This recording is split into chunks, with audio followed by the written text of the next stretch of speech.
பூரண கொழுக்கட்டைக்கு இந்த மாதிரி அச்சு எடுத்துக்கிறங்க. 1 கப் பச்சரிசி மாவு எடுத்துக்கிறங்க. 1/2 கப் தேங்காய் பூ எடுத்துக்கிறங்க. 1/4 கப் வெல்லம் எடுத்துக்கிறங்க. கொஞ்சம் முந்திரி பருப்பும் பாதாம் பருப்பும் எடுத்துக்கிறங்க. கொஞ்சம் ஏலக்காய் தூள் எடுத்துக்கிறங்க. இந்த அரிசி மாவுக்கு கொஞ்சம் உப்பு எடுத்துக்கிறங்க. இந்த முந்திரி பருப்பையும் பாதாம் பருப்பையும் வெறும் வானலியில் வறுத்து எடுத்துக்கிறங்க. இப்போ இது வறுவிட்டுருச்சு. இது ஆறின பிறகு மிக்சியில் கொரன்னு அரைச்சி எடுத்துக்கிறங்க. இந்த பாதாம் பருப்பு முந்திரி பருப்பும் அரைச்சிட்டேன். இந்த மாதிரி கொரன்னு வச்சுக்கிறங்க. இப்போ தேங்காய் பூவை தண்ணி சத்து போக நல்லா வறுத்து எடுத்துக்கிறங்க. அதில் உள்ள ஈரச்சத்து போயிடும். இதில் நெய் சேர்த்துக்கலாம். ஆனால் நான் நெய் சேர்க்கலை. தேங்காவுடைய ஈரச்சத்தெல்லாம் போயிடுச்சு. இனி இதை இறக்கிடலாம். இப்போ பாகு ரெடி பண்ணோன்னு இப்போ வெல்லம் சேர்த்துருக்கேன். கடாயில் கொஞ்சமாக தண்ணி சேர்த்துக்கிறங்க.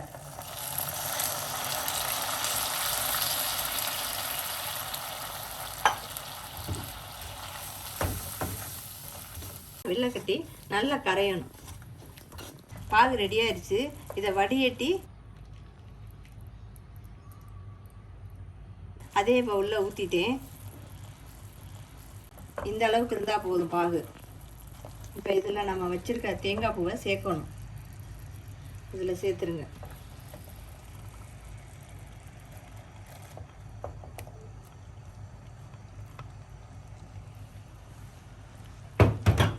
கிண்டிடுங்க. அடுத்து அரைச்சி வச்சுருக்க பாதாம் முந்திரியமும் இதோட சேர்த்துருங்க.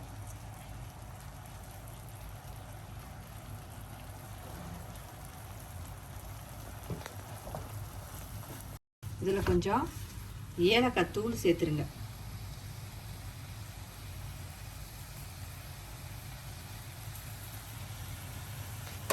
சேர்த்துட்டு எல்லாத்தையும் நல்லா கிளறுங்க.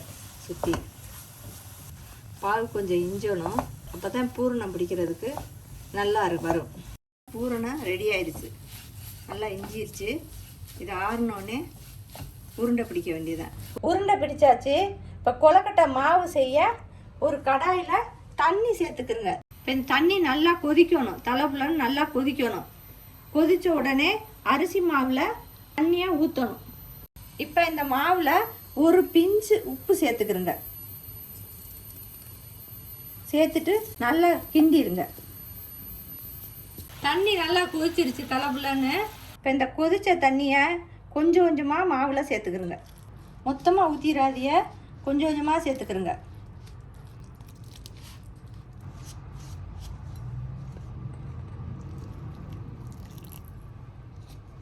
மாவெல்லாம் ஒன்று சேர்ந்துருச்சு. இப்போ இந்த ஸ்டேஜில் கையால் அப்படியே பிணைஞ்சிருங்க.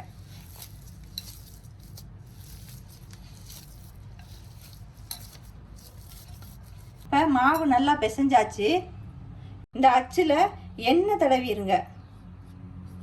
அப்போதான் மாவு ஒட்டாமல் வரும். இப்போ மாவு கொஞ்சம் அதிகமாக எடுத்துக்கிறங்க. இப்படி உருண்டையாக ஒட்டி இதை அச்சில் சேர்த்துருங்க. இதை நல்லா பிடிச்சிக்கிறங்க. சுற்றி எல்லா பக்கமும் மாவை ஒட்டி விட்டுருங்க.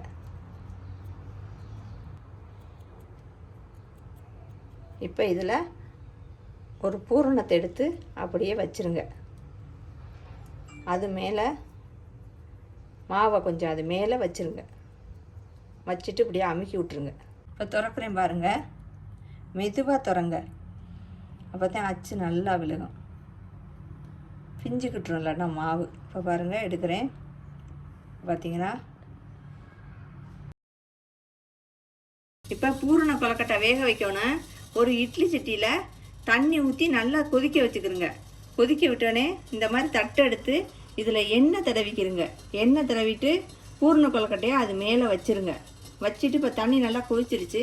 இப்போ நான் இதில் வச்சிடுறேன். வச்சுட்டு இதை நல்லா மூடி போட்டுருங்க. இதை 5 நிமிஷம் வேக வைங்க. இப்போ 5 நிமிஷம் ஆயிடுச்சு. பாருங்க, ரெடி ஆயிடுச்சு. எல்லா பூரணமும் ரெடி ஆயிடுச்சு.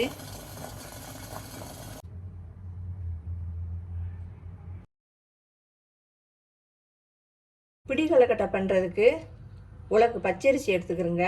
உலக்கு பச்சரிசி வந்து 100 கிராம். 100 கிராம் வெல்லம் எடுத்துக்கிறோங்க. 1/4 கப்பு தேங்காய் பூ எடுத்துக்கோங்க. தேங்காய் பூ எவ்வளோ கூட சேர்த்தாலும் நல்லாயிருக்கும். கொஞ்சம் பாசிப்பருப்பு எடுத்துக்கிறோங்க. கொஞ்சம் ஏலக்காய் தூள் எடுத்துக்கிறோங்க. பச்சரிசியை நல்லா கழுவி அரை மணி நேரம் ஊற வச்சுருங்க. அரிசி ஊறிக்கிட்டு இருக்கட்டும்.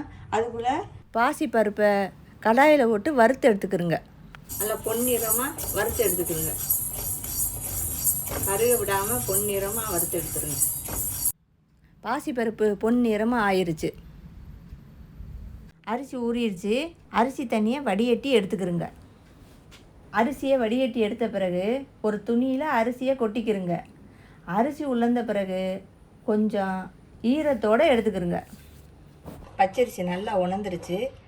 இந்த மாதிரி லேசாக ஈரப்பதம் இருக்கணும். இந்த மாதிரி இருக்கணும். இந்த ஒட்டுது பாருங்கள், இந்த மாதிரி இருக்கணும். இது சரியான பக்குவம். இப்போ இதை மிக்சியில் போட்டு அரைக்கணும். நைஸாக அரைச்சிடாதீங்க. கொஞ்சம் குறன்னு ரவை பக்குவத்தில் இருந்தால் போதும். மிக்சியில் இருந்து அரைச்சிட்டேன். இந்த மாதிரி இந்த பக்குவத்தில் இருக்கணும். ரொம்பவும் நைஸாக அரைச்சிடாதீங்க, ரொம்பவும் குறன்னு அரைச்சிடாதீங்க. இந்த மாதிரி இருக்கணும். லேசாக குருணை மாதிரி இருக்கணும். இப்போ இந்த மாவை நல்லா மணல் மாதிரி வறுத்து எடுத்துக்கிறோங்க. தீயை ரொம்ப வச்சிடாதீங்க, மீடியம் இதில் வச்சுக்கிறோங்க. நல்லா மணல் மாதிரி வரணும். ஈரச்சத்தெல்லாம் போய் மணல் மாதிரி வரணும். இப்போ பாருங்கள், வறுத்து எடுத்துட்டேன். அந்த சூடு போடுறதுக்கு கொட்டி ஆற விட்டுருக்கேன். மாவை மணல் மாதிரி இப்படி எடுத்துக்கிறோங்க. மணல் மாதிரி இப்படி இருக்கணும். இப்படி வறுத்து எடுத்துட்டேன். இப்போ இந்த மாவை சிலாத்தி எடுத்துக்கிறோங்க. மாவு சிலாத்திட்டேன். இதில் கொஞ்சம் கப்பி இருக்குது. இதை மிக்சியில் போட்டு ஒரு சுற்றிட்டு இதில் சேர்த்துருங்க. இந்த மாவில் ஒரு கடாயில் 2 ஸ்பூன் நெய் ஊற்றிக்கிறங்க. அதில் தேங்காய் பூவை சேர்த்துருங்க.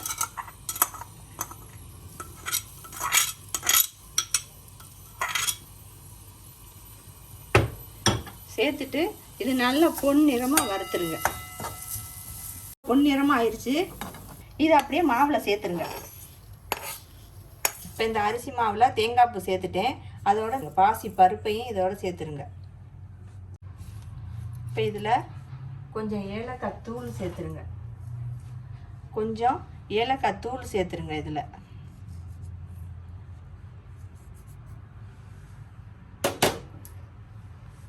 சேர்த்துட்டு இதையும் நல்லா கிளறிடுங்க. இப்போ அதே சட்டியில் வெல்லத்தை எடுத்துக்கிறோங்க. இப்போ 1/4 டம்ளர் தண்ணி ஊற்றி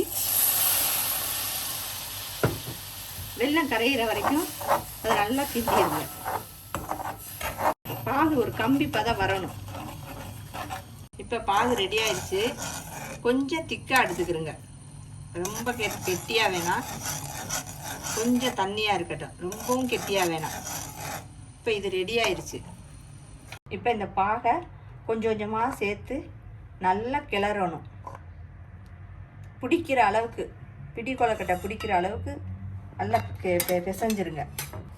இந்த சூட்டோடே கிளறிடுங்க. எல்லாம் சேர்த்துட்டேன். பாகெல்லாம் ஊற்றி எல்லாம் சேர்த்துட்டேன். நல்லா பிசறிட்டேன். பிடி கொழுக்கட்டை இப்போ நான் பிடிக்கிறேன் பாருங்கள். இப்படி உருண்டையாக உருட்டி கையை வச்சு இப்படி ப்ரெஸ் பண்ணேன்னா கொழுக்கட்டை வந்துடுச்சு பாருங்கள். இப்போ இது ரெடி ஆயிடுச்சு. இப்போ எல்லாத்தையும் பண்ணிவிட்டு உங்களுக்கு காமிக்கிறேன். எல்லா கொழுக்கட்டையும் பிடிச்சு வச்சுருக்கேன். இதை இட்லி சட்டியில் வச்சு 5 நிமிஷம் வேக விட்டு எடுத்துக்கிறோங்க.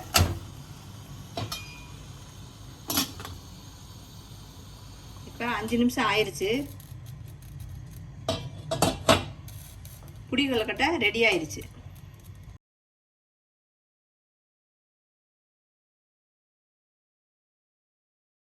மோதகத்துக்கு அரளக்கு பச்சரிசி எடுத்திருக்கேன். அரளக்கு பச்சரிசி, 65 கிராம் வெல்லம் எடுத்திருக்கேன். கொஞ்சம் முந்திரி பருப்பு எடுத்திருக்கேன். கொஞ்சம் ஏலக்காய் தூள் எடுத்திருக்கேன். ஃபஸ்ட்டு இந்த அரிசியை நல்லா கழுவி எடுத்துக்கிறோங்க. இதை கழுவிட்டு வடிகட்டி எடுத்துக்கிறோங்க. தண்ணியை வடிகட்டிடணும். இப்போ அரிசியை நல்லா கழுவி தண்ணி இல்லாமல் சேர்த்துக்கிட்டேன் மிக்சியில். இதை குறன்னு அரைச்சி எடுத்துக்கிறோங்க. நைஸாக அரைச்சிடாதீங்க. மிக்சியில் இந்த மாதிரி குறன்னு அரைச்சிக்கிறோங்க.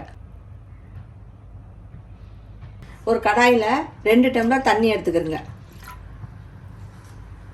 இப்போ தண்ணி நல்லா கொதிக்கணும், தலைப்புலன்னு தண்ணி நல்லா கொதிக்கணும். இப்போ தண்ணி நல்லா கொதிச்சிருச்சு. இதில் அரிசியை சேர்த்துருங்க.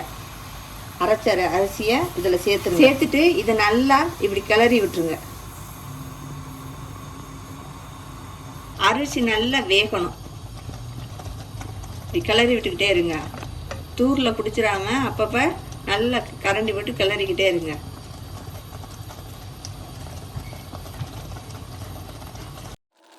அரிசி ரெடி ஆயிடுச்சு. தண்ணி சத்து இல்லாமல் எல்லாம் ரெடி ஆயிடுச்சு. அடுத்து வெள்ளைக்கட்டி பாகு செய்யணும். ஒரு கடாயில் வெல்லம் சேர்த்துக்கிறங்க. அதில் கொஞ்சம் தண்ணி சேர்த்துக்கிறங்க. வெல்லம் கரைஞ்ச உடனே வடிகட்டி எடுத்துக்கிறங்க. வெள்ளைக்கட்டி பாகு ரெடி ஆயிடுச்சு. கரைஞ்சிருச்சு வெள்ளைக்கட்டியெல்லாம்.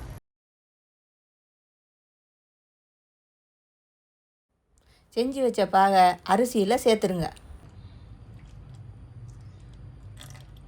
இதை நல்லா கிண்டிருங்க. எல்லா பக்கமும் நல்லா சுற்றி கிளறி கிண்டி விட்டுருங்க. இப்போ இது நல்லா இஞ்சி வரணும். ஒரு கடாயில் 1 ஸ்பூன் நெய் எடுத்துக்கிறங்க. அதில் முந்திரியை போட்டுருங்க. முந்திரியை போட்டு நல்லா பொன்னிறமாக வறுத்துருங்க. இப்போ பாருங்கள், முந்திரி நல்லா பொன்னிறமாக ஆயிடுச்சு. முந்திரியை சேர்த்துக்கிறேன்.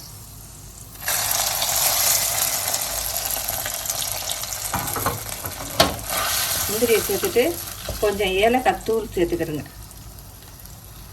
ஒரு பிஞ்சு. இப்போ இதை நல்லா கிளறிடுங்க. நல்லா கெட்டியாக வரணும். அப்போத்தான் மோதகம் பிடிக்க நல்லா வரும். இது பார்க்க தண்ணி மாதிரி இருக்கும் இப்போ. ஆனால் ஆறினோடனே இஞ்சிரும். அந்த ரைஸு இஞ்சி கொண்டு வந்துடும்.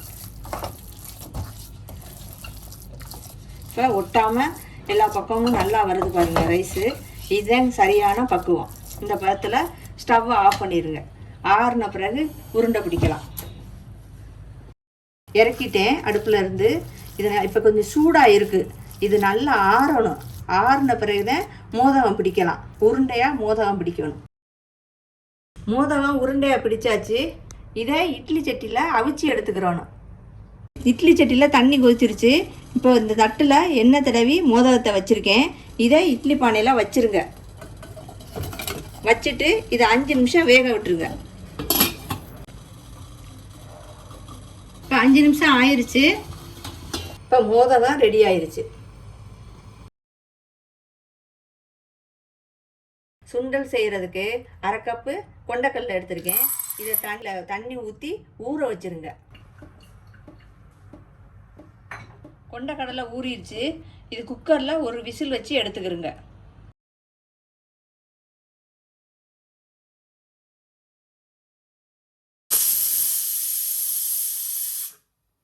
இப்போ கொண்டக்கடலை உப்பு போட்டு அவிச்சு எடுத்துட்டேன். இதை தாளிக்கணும். அதுக்கு கொஞ்சம் கடுகு பருப்பு எடுத்துக்கிறங்க. கொஞ்சம் வரமிளகா எடுத்துக்கிறங்க. கொஞ்சம் கருவேப்பிலை எடுத்துக்கிறங்க. கடாயில் 1 ஸ்பூன் எண்ணெய் சேர்த்துக்கிறங்க. எண்ணெய் காஞ்சோடனே இந்த கடுகு பருப்பை சேர்த்துருங்க. உளுந்து பருப்பு கொஞ்சம் பொன்னிறமாக வரட்டும். இப்போ வரமிளகா 2 கிள்ளி சேர்த்துக்கிறங்க. அதில் கொஞ்சம் கருவேப்பிலையை சேர்த்துருங்க. இப்போ கொண்டக்கடலையை சேர்த்துருங்க.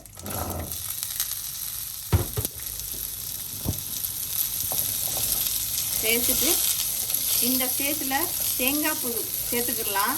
ஆனால் நான் சேர்த்துக்கிறல. வேணும்னா சேர்த்துக்கிறங்க. இது ரெடி ஆயிடுச்சு. நான் பவுலில் மாற்றிக்கிறேன்.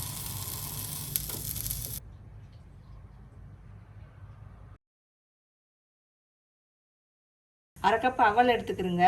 இது அவலை நல்லா கழுவிடுங்க. கழுவி சுத்தம் செஞ்சுருங்க. ஏன்னா நெல் உமியெல்லாம் இருக்கும், மண்ணெல்லாம் இருக்கும். அதனால் 2-3 தடவை வாஷ் பண்ணிடுங்க. அதை தண்ணியை வடிச்சிட்டு இப்படி ஊற வச்சுருங்க. ஒரு 10 நிமிஷம் ஊறட்டும். அது அவல் ஊறிடுச்சு. இப்படி இருக்கணும் அவல். இப்போ இதில் 1 ஸ்பூன் சீனி எடுத்திருக்கேன். உங்களுக்கு தேவையான அளவு சீனி எடுத்துக்கிறங்க.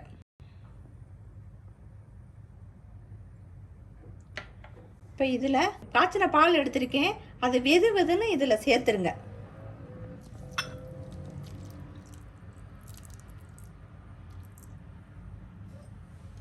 சேர்த்துட்டு இதை அப்படியே கிண்டி விட்டுருங்க.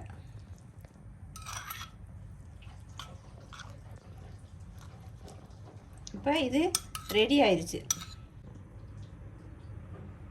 இதே தெரிய சேனலுக்கு சப்ஸ்கிரைப் பண்ணிடுங்க. உங்கள் கமெண்ட்ஸை சொல்லுங்கள்.